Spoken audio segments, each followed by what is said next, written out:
One, two, three, four, five. I think one of my interests in the world currently is the Israel war in Gaza. I think that we do have a situation where we've had some kind of a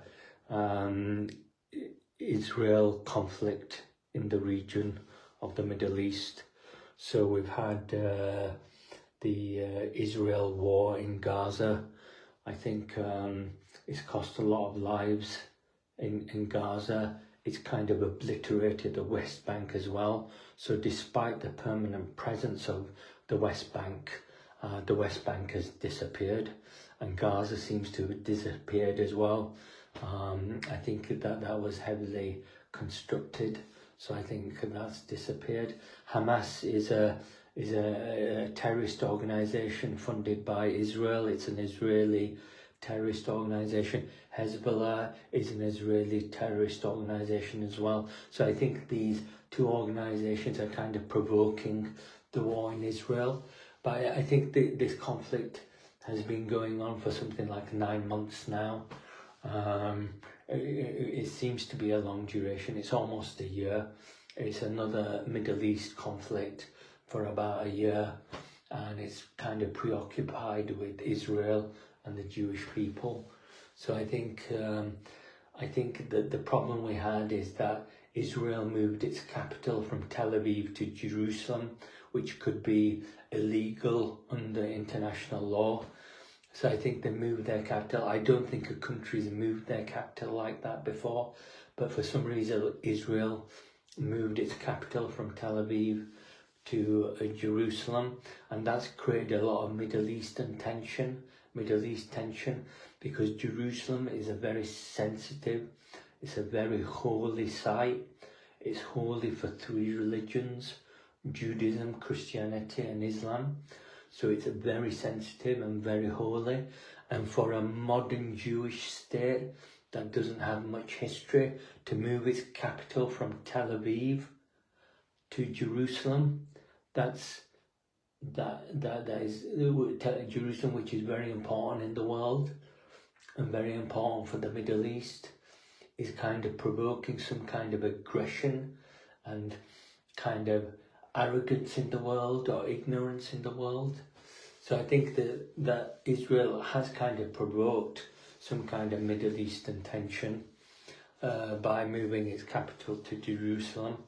And I think we've got something like a 1 year Israel-Gaza war now that's inflamed the Middle East. It's provoking the Middle East. Iran is involved, Saudi Arabia is involved, Egypt is involved, Turkey is very involved, and now also Lebanon is very involved. Israel has kind of attacked Lebanon with soldiers and things and airstrikes. It's killed a lot of people. I think the death toll stands at 40,000 people or something, and there's 60,000 casualties. It could be more, I'm not sure, but those are very heavy casualties and deaths. That's kind of like the death of the Bosnia War. It's kind of maybe half the level of the Bosnia War. So I think that's how aggressive Israel is within this war. It doesn't need to be that aggressive. It can just conduct normal military operations. But I think Israel is very aggressive in this, and that's why we have a lot of deaths and a lot of casualties. I think it's very unusual to have this Jewish behaviour, to be so aggressive like this, when there's no need to be aggressive like this. The Bosnians didn't need to be aggressive like that, but the Jewish people of Israel seem to find it necessary they seem to feel it necessary to be very aggressive like that. And that seems to be very unorthodox Jewish behaviour. Israel government behaviour that seems out of touch and very extreme.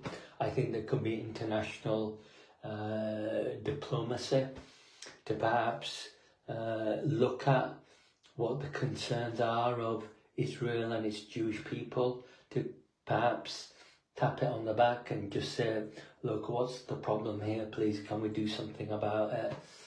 and maybe just kind of deal with some of the issues that the Jewish people might feel offended by, and perhaps ease some of the tensions away and do some kind of peace deal or ceasefire or something.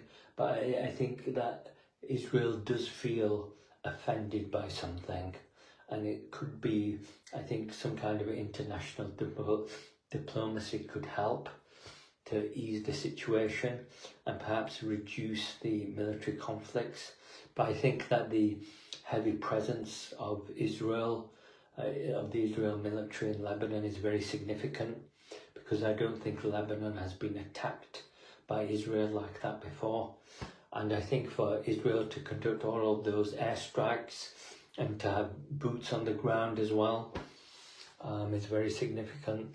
And I think Lebanon has been destabilised by that, and it could cause earthquakes around the Middle East. So I think that's an important consideration. Thank you very much.